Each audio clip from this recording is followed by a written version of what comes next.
Right, so hello to all our general training IELTS students, and it is your turn this week. So today's demo lesson is for you guys. We're looking at a letter of apology. Chris said he had an email during the week that somebody was looking for me to focus on the formal letters this week, so that's what we're doing. So we have a letter of apology, and it's going to be formal. So here's the question. Don't write an answer to this yet. I want to do the lesson a little bit differently. So have a pen and paper ready. You will be doing some writing as you go through the lesson, but just wait for a moment first. So the question then, you recently missed a job interview for a managerial position at a well-known company in your city. Apologise for missing the interview, explain what happened, request another appointment for the interview. Okay, so those are the four things we need to do, or at least the three things we need to do, and we're going to have to paraphrase the first bit. So obviously the first thing you're going to do is analyse the question, so just read it carefully, make sure you understand exactly what you're doing, and then you're going to make some notes as a little plan. So use the question, write some notes next to each prompt, just to kind of give you an idea of what exactly you will say while you're writing the letter. So what I've done is I've made notes here. Now, apologise for missing the interview. So obviously we need to say sorry, but we also need to fill up about about 50 words for each paragraph, so that you reach the word limit of 150 words, and you've developed each point. So it's important that you're developing each idea and not just saying, oh, sorry, and then moving on to the next paragraph. So we're looking for 50 words. So next bit we've got here, how important the opportunity was for you, or you can talk about that it would reflect badly on you or something like that. So when you're making these notes, it's okay to have like 1, 2, 3 little points here. I might only get to use 2 of those. So if you're not including everything from your notes, that won't matter. Just write down a few ideas, and when you're writing, you will see, okay, that paragraph is long enough now, I can move on to the next prompt. The next one then, explain what happened. So I'm going to say that the bus broke down, and I'm going to say that everyone was gone home when I got to the building, when I got to the company. And then the last paragraph will be request another appointment for the interview. So I'm going to say that my car has been fixed, and that I can drive myself. I'm going to talk about how impressed I am with the company, so my impression of the company. So just to show that I care about the job and this is something I want, and that I know about the company already. And then I can talk about the preparation I put in for the interview. So just talk about all the background information that you went through, and like, kind of preparing your answers for questions and whatever. So I can just say that I prepared very carefully, put a lot of time into preparing for my interview, but obviously that's of no use if I wasn't at the interview. So we'll get to that, but basically requesting another interview.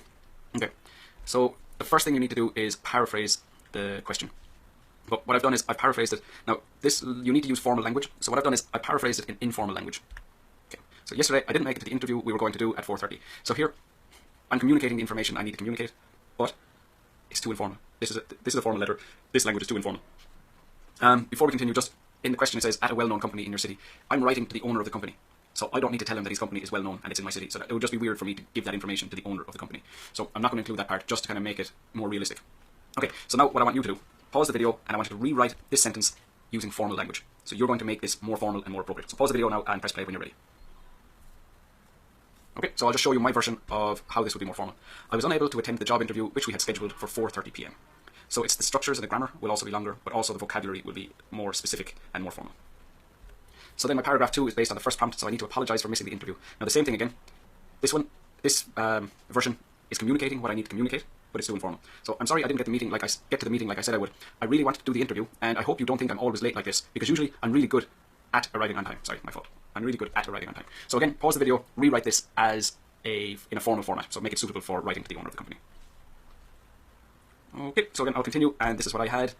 I can't apologise enough for missing this appointment, especially considering how important it was for me to attend this interview, and I'm concerned that this will reflect badly on me, as I appear to be unorganised, whereas in reality, I'm an incredibly punctual person.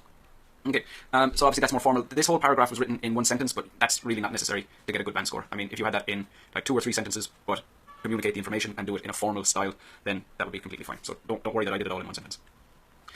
So our next prompt then, I have to explain what happened. So same deal again, I have done an informal version for you. First, I wasn't there for the interview because I had to take a bus and it broke down in the middle of the road. Usually I drive my car, but it was being fixed by my mechanic. I walked from where the bus stopped to your building, but you had all gone home already because it was too late. Right, so again, pause the video, rewrite this in formal language, make it more appropriate. Okay, so here we go. This is my formal version. The reason why I was unable to attend is because the bus I was on broke down as I was on the way to your company. Under normal circumstances, I would have gone by car, but unfortunately, my car was being serviced. I walked the rest of the way to your premises, but everyone was already gone home as we had scheduled for the late afternoon. Okay, and then we'll just have a look at the last one. So you need to request another appointment for the interview. So here's my informal one. I know it was my fault for not getting to the interview on time, but I'd really appreciate if you would give me another chance. I got my car back already, so I'll be able to make it to the next one for sure, and I'll show you why I'm the right man for the job. So again, that's informal. Pause the video and write your own version in formal language. So here's my one.